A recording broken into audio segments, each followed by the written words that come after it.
एक बार प्रदेश में अकाल पड़ा। यह देखकर गौतम बुद्ध को बड़ा दुख हुआ। उन्होंने लोगों से कहा कि बहुत से लोग अन्न और वस्त्र को तरस रहे हैं। उनकी सहायता करना हर मनुष्य का धर्म है। आप लोगों से जो कुछ भी हो सके वो दान करें। बुद्ध का उपदेश सुनकर सब लोग बिना कुछ दिए अपने अपने घर चले गए। एक गरीब व्यक्ति वहीं पर बैठा रहा। उसने सोचा कि मेरे पास तो ये वस्त्र हैं, अगर मैं इन्हें उतार कर दे दूंगा तो नंगा हो जाऊंगा। उसने फिर सोचा कि मनुष्य बिना वस्त्र के पैदा होता है और बिना वस्त्र के ही चला जाता है। न जाने कितने साधु सन्यासी बिना वस्त्र के रहते हैं, फिर मैं बिना वस्त्र के क्यों नहीं रह सकता। उसने अपने वस्त्र उतार कर गौतम बुद्ध को दे दिए। गौतम बुद्ध ने उसे आशीर्वाद दिया। वह प्रसन्न होकर घर की ओर चल पड़ा। वह खुशी से चिल्लाकर कह रहा था, मैंने अपने आधे मन को जीत लिया।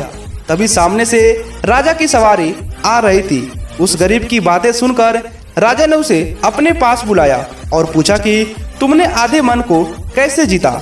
उस गरीब ने कहा कि भगवान गौतम बुद्ध दुखियों के लिए दान मांग रहे थे। यह सुनकर मैंने अपने वस्त्र उतार दिए।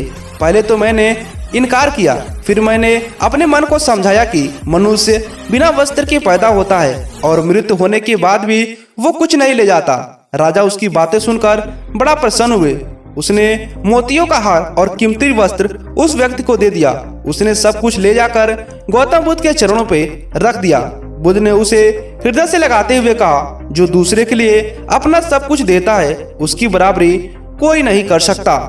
एक बार गौतम बुद्ध जब वन से गुजर रहे थे, तब एक राक्षसी हाथ में तलवार लेकर प्रकट हुई और कहा, अरे बुद्ध, आज तुम्हारे प्रेम को मैं घृणा के सामने झुकना ही पड़ेगा। आज तुम्हारे जीवन का अंतिम दिन है।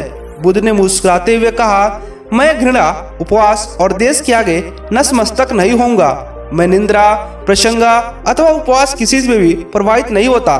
तुम मुझसे इतनी घृणा करती हो, पर मैं तुमसे भी प्रेम करता हूँ। राक्षसी ने पूछा, तुम मुझसे प्रेम क्यों करते हो?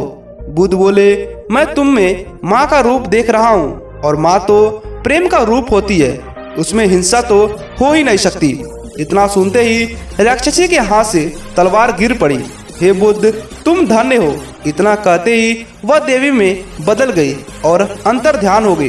दरअसल जो लोग दूसरों में द्वेष करते हैं, अंत में एक दिन घृणा उन्हें नष्ट कर देती है। घृणा से घिरे हुए लोगों को एक दिन घृणा ले डूबती है।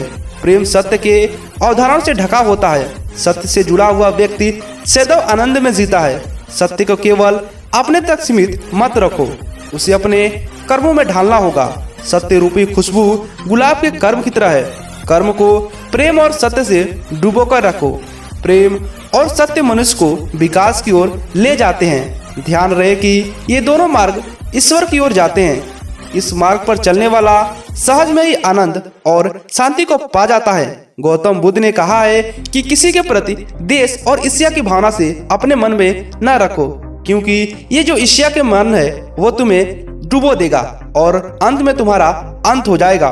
दोस्तों, गौतम बुद्ध की ये कहानी आपको कैसी लगी हमें नीचे कमेंट कर बताइएगा।